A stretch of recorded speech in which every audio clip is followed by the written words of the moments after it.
Nasdem hari ini menyatakan, kembali menegaskan, bukan hanya yang pertama, mendukung pemerintahan baru di bawah kepemimpinan Bapak Prabowo Subianto dan Mas Gibran.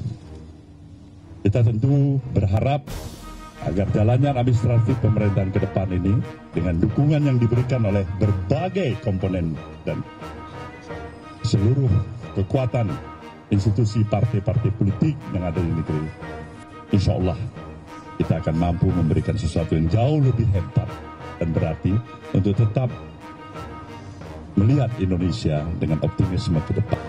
Penyampaian pernyataan bahwa PKB ingin terus bekerja sama dengan Gerindra, dengan Prabowo Subianto mencapai cita-cita kita, menghilangkan kemiskinan, menghilangkan kelaparan, membawa kemakmuran, kesejahteraan kepada rakyat, menghilangkan korupsi dari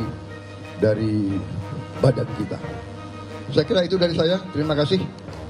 Terima kasih. Selamat melaksanakan tugas masing-masing. Kita menyongsong hari depan yang lebih baik. Terima kasih.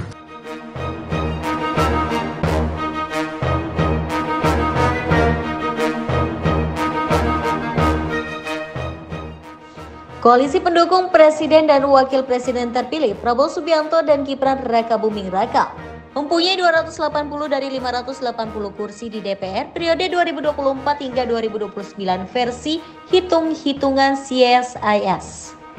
Artinya Pro Prabowo Gibran hanya butuh satu tambahan partai politik lagi agar menjadi dominan di Senayan hingga 5 tahun ke depan. CSIS atau Center for Strategic and International Studies memaparkan hitung-hitungan perolehan kursi DPR. PDIP diprediksi masih menjadi partai dengan perolehan kursi terbanyak di DPR meski mengalami penurunan. PDIP 110 kursi, Golkar 102 kursi, Gerindra 86 kursi, PKB 68 kursi, Nasdem 69 kursi, PKS 53 kursi, Demokrat 44 kursi, PAN 48 kursi. Koalisi Prabowo Gibran saat ini diawaki 4 partai politik pengusung utama. Mereka adalah Partai Gerindra, Partai Golkar, Demokrat, dan PAN. Keempat partai ini memiliki 280 dari 580 kursi DPR 2024 hingga 2029 masih belum mayoritas. Meski demikian, ada kemungkinan koalisi Prabowo Gibran mendapatkan tambahan dukungan setelah penetapan KPU.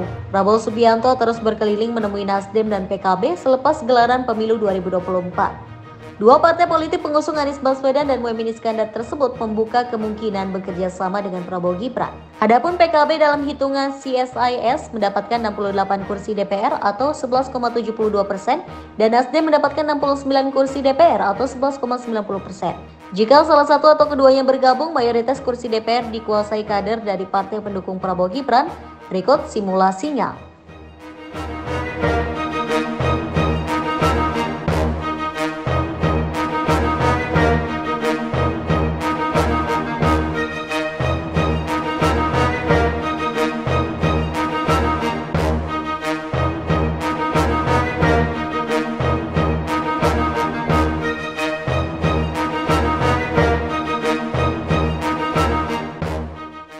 PDIP sejauh ini belum memberikan kepastian ataupun sinyal merapat atau menjadi oposisi pemerintahan Prabowo Gibran.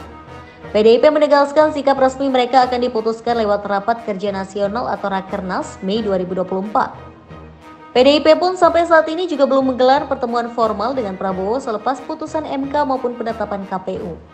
Sementara itu, PKS menyebut siap bertemu dengan Prabowo dalam waktu dekat kalau ada kesempatan. Sekjen PKS Aboy Bakar menyebut belum ada janji pertemuan pihaknya dengan Prabowo. Ini ingin menghadiri penetapan yang dilakukan oleh KPU dan kita mengucapkan selamat kepada KPU sudah sukses mengambil keputusan yang dilakukan oleh MK dan kita akan mengucapkan selamat bertugas kepada Pak Prabowo dan wakilnya dan semoga untuk ke depan lebih baik lagi. Itu saja. Pak Prabowo ada info ke PKS kan? Moga-moga dalam waktu dekat ya kalau ada kesempatan, tapi belum ada janji. Akan mengundang Mas? Enggak, kita akan datang di internal kita dulu. Kita mau ke Nasdem, kita mau ke PKB. Mungkin siang ini kita ke Nasdem jam 3. Besok kita jam 7:30 ke PKB. Nanti jam 3 itu di Nasdem? Nasdem. Kita silaturahmi, saling mengucapkan terima kasih atas kerjasama yang sudah bagus. Dan insya Allah kita akan lanjutkan kerjaan-kerjaan besar untuk bangsa ini, diantaranya pilkada. Dengan kebersamaan ini satu nostalgia yang indah, karena kebersamaan yang tidak bisa dilupakan. Selanjutnya nanti kita kerja-kerja besar lagi lah. Kemudian Kepala Departemen Politik dan Perubahan CSIS Arya Fernandes menyampaikan estimasi yang disampaikan didasarkan pada 4 pertimbangan. CSIS merujuk SK KPU tentang hasil pemilu DPR terutama partai-partai yang lolos ambang batas parlemen 4%. Yang kedua, menghitung jumlah kursi yang didapatkan partai politik pada setiap daerah pemilihan berdasarkan alokasi kursi yang tersedia menggunakan metode Sense-Legio. Hal ini sudah diatur dalam Undang-Undang 7/2017 tentang pemilu. CSIS melihat caleg yang mendapatkan suara terbanyak pada setiap partai yang mendapatkan kursi di dapil. Adapun metode keempat, dengan menghitung jumlah perolehan kursi secara nasional yang didapatkan partai politik.